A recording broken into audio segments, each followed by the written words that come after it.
ओम श्री परमात्मने नमः। अथ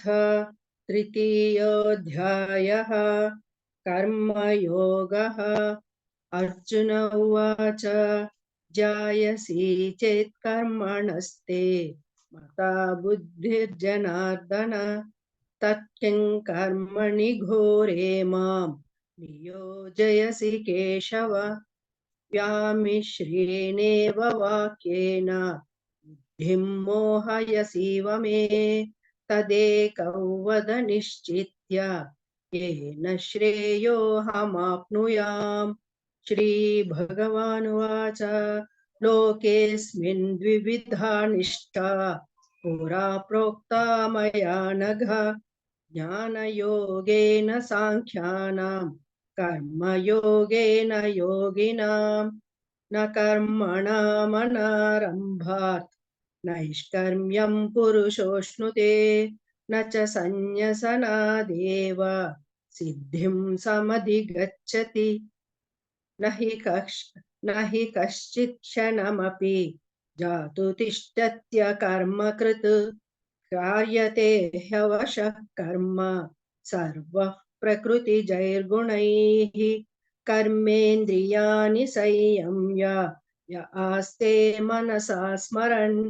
इन्द्रियार्थान् विमूढात्मा मिथ्याचारस्य उच्यते। यस्त्विन्द्रियाणि मनसा नियम्यारभतेऽर्जुन कर्मेन्द्रियः कर्मयोगम् असक्तः स विशिष्यते। नियतं कुरु कर्म त्वं कर्म ज्यायो ह्यकर्मणः शरीरयात्रापि च ते न प्रसिद्ध्येद कर्मणः यज्ञार्थात् कर्मणोऽन्यत्र लोकोऽयं कर्म बन्धनः तदर्थं कर्म कौन्तेय मुक्तसङ्गः समाचर। सह यज्ञाः प्रजा सृष्ट्वा पुरोवाच प्रजापतिः अनेन प्रसविष्यध्वं येषवोत्विष्ट कामधुक् देवान् भावयतानेन ते देवा भावयन्तु वः परस्परं भावयन्तः श्रेयः परमवाप्स्यथ। इष्टान् भोगान् हि वो देवाः दास्यन्ते यज्ञभाविताः तैर्दत्तानप्रदायैभ्यः यो भुङ्क्तेस्तेन एव सः यज्ञशिष्टाशिनः सन्तः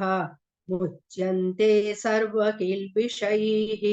भुञ्जते ते त्वगं पापाः ये पचन्त्यात्मकारणात् अन्नाद् भवन्ति भूतानि पर्जन्यादन्नसम्भवः यज्ञाद् भवति पर्जन्यः यज्ञः कर्म समुद्भवः कर्म ब्रह्मोद्भवौ विद्धि ब्रह्माक्षरसमुद्भवम् तस्मात् सर्वगतं ब्रह्म नित्यं यज्ञे प्रतिष्ठितम् एवं प्रवर्तितं चक्रं नानुवर्तयतीह यः अघायुरिन्द्रिया रामः मोघं पार्थ स जीवति यस्त्वात्मरतिरेव स्यात् आत्मतृप्तश्च मानवः आत्मन्येव च सन्तुष्टः तस्य कार्यं न विद्यते नैव तस्य कृतेनार्थः न कृतेनेह कश्चन न चास्य सर्वभूतेषु कश्चिदर्थव्यपाश्रयः तस्मादसक्तः सततं कार्यं कर्म समाचर असक्तो ह्याचरन् कर्म परमाप्नोति पूरुषः कर्मणैव हि संसिद्धिम् आस्थिता जनकादयः लोकसङ्ग्रहमेवापि सम्पश्यन् कर्तुमर्हसि यद्यदाचरति श्रेष्ठः तत्तदेवेतरो जनः स यत्प्रमाणं कुरुते लोकस्तदनुवर्तते न मे पार्थास्ति कर्तव्यं त्रिषु लोकेषु किञ्चन नानवाप्तमवाप्तव्यं वर्त एव च कर्मणि यदि ह्यन्न वर्तेयं जातु कर्मण्यतन्द्रितः मम वर्त्मानुवर्तन्ते मनुष्याः पार्थ सर्वशः उत्सीदेयुरिमे लोकाः न कुर्यां कर्म चेदहम् शङ्करस्य च कर्ता स्याम् उपहन्यामि माः प्रजाः सक्ताः कर्मण्य विद्वांसः यथा कुर्वन्ति भारत कुर्याद्विद्वांस्तथा सक्तः चिकीर्षुर्लोकसङ्ग्रहम् न बुद्धिभेदं जनयेत् अज्ञानं कर्म संगिनां जोषयेत् सर्वकर्माणि विद्वान् युक्तः समाचरन् प्रकृतेः क्रियमाणानि गुणैः कर्माणि सर्वशः अहंकार विमूढात्मा कर्ताहमिति मन्यते तत्त्ववित्तु महाबाहो गुणकर्म विभागयोः गुणागुणेषु वर्तन्ते इति मत्वा न सज्जते प्रकृतेर्गुणसम्मूढाः सज्जन्ते गुणकर्मसु तानु कृत्स्नविदो मन्दान् कृत्स्नविन्न विचालयेत् मयि सर्वाणि कर्माणि सन्न्यस्याध्यात्मचेतसा निराशे निर्ममो भूत्वा युध्यस्व विगतज्वरः ये मे मतमिदं नित्यम् अनुतिष्ठन्ति मानवाः श्रद्धावन्तो न सूयन्तः मुच्यन्ते तेऽपि कर्मभिः ये त्वेतदभ्यसूयन्तः नानुतिष्ठन्ति मे मतम् सर्वज्ञानविमूढंस्तान् विद्धि नष्टानचेतसः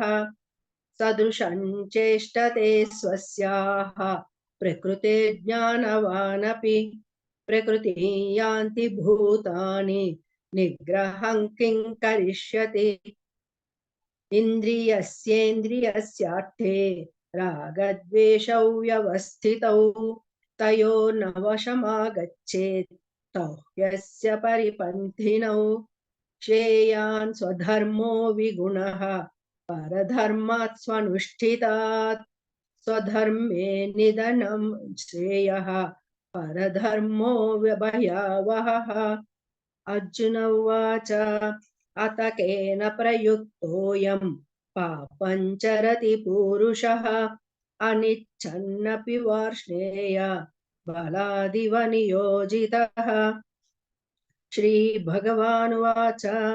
काम एष क्रोध एषः रजो गुणसमुद्भवः महाशनो महापाप्मा विद्येनमिह वैरिणम् धूमेनाव्रियते वह्निः यथादर्शो मलेन च यतोल्बेनावृतो गर्भः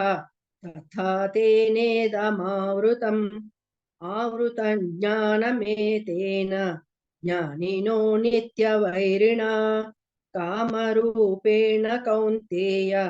दुष्पूरेण नलेन च इन्द्रियाणि मनो बुद्धिः अस्याधिष्ठानमुच्यते एतैर्विमोहयत्येषः ज्ञानमावृत्य देहिनम्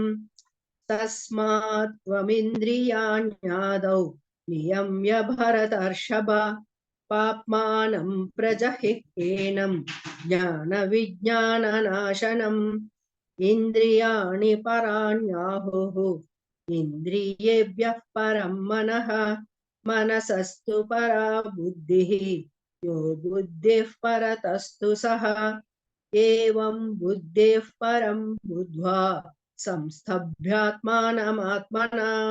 जहि शत्रुं महाबाहो कामरूपं दुरासदम्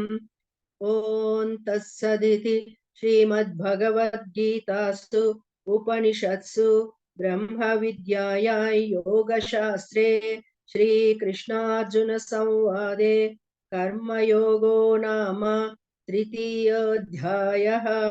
सर्वधर्मान् परित्यज्य मामेकं शरणं व्रज, अहं त्वा सर्वपापेभ्यः मोक्षयिष्यामि मा शुचः।